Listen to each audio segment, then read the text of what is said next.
I finally got back after about a week, I think. My schedule's changed and I don't have much time. The Agashan Discourses, we're back on that. I did do one segment, but it was too long and it wouldn't take on YouTube. I think it was over 11 minutes, so that was on the Kabbalah, cycles, and so forth. But we'll get back to that another time. This part here is a lecture by Agasha.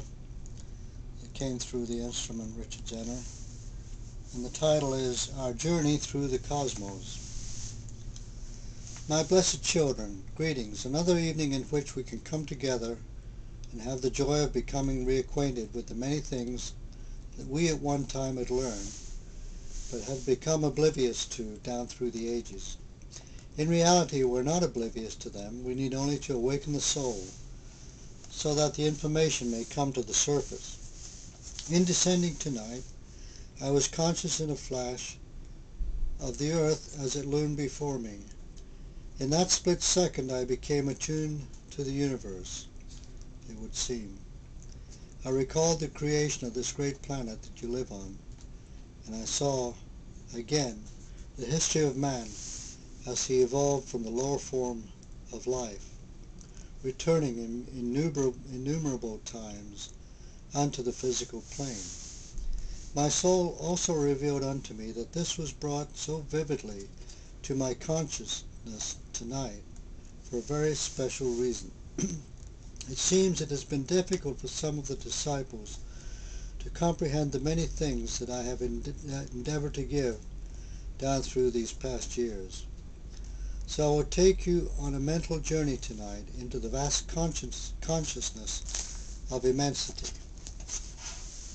Back through the seemingly endless space and time, and review the major events that have transpired since the moment when you first sprang forth from that divine consciousness, the core of life, as well as being a comprehensive review for your mortal consciousness. It will also act as a stimulus towards reawakening impressions from the soul. As one planet disintegrates, another is born. However, before we go back to these billions and billions and billions of years to the origin of life, let us begin with the present. Let us gaze out into space and observe the seemingly countless stars, moons, planets, suns. In our mind's eye, let us observe a planet that is now being formed. As it hurtles through space at a terrific rate of speed, it begins to form and to collect all the particles it needs in order to be brought into manifestation to become an Earth, a planet, or whatever you might call it. I simply want to indicate to you that out there in the vastness of space, planets are actually being formed every 24 hours, and every 24 hours others are going through a state of disintegration. I use the term 24 hours because it is the amount of time considered a day upon the physical plane. I use the expression simply to indicate that within the course of a day, a planet comes and a planet goes. And this is applicable only within your own region of the universe. Now let your imagination stretch out into the seemingly endless reaches of space. Try to think of what is going on out there in the apparent nothingness, what is disappearing in the respective solar systems, and what is coming into being. Think of the millions or the countless solar systems, let me emphasize that, countless solar systems with no beginning and no ending, that are spread out before our eyes.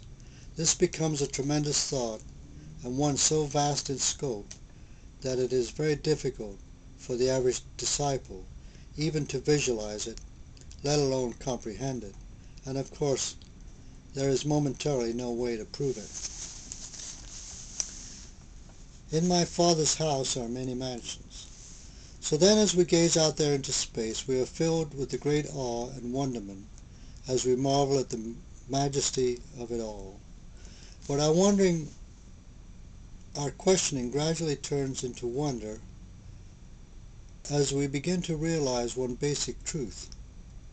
It is the same truth that was so beautifully expressed by Creo when he made the statement, "In my Father's house are many mansions." Again, Creo is Jesus.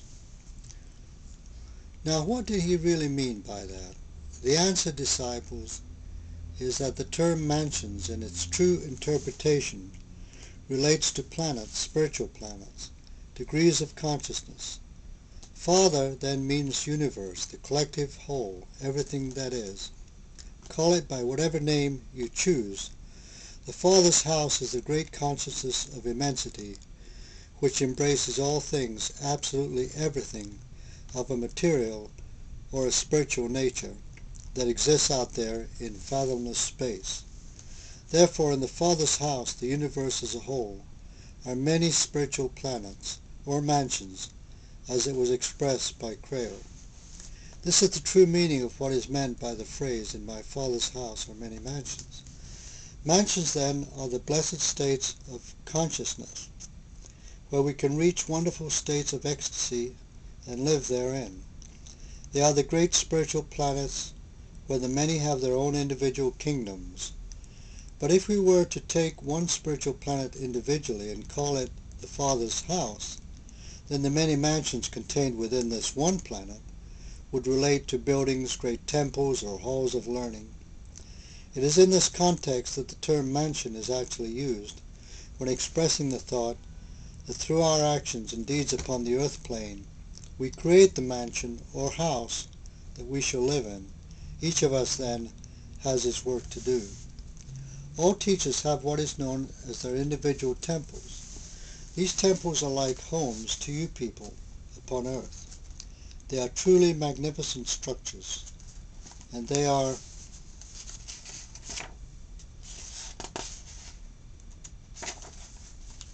well, there's Richard Zenner, if you can see it, and Bill Eisen, the author.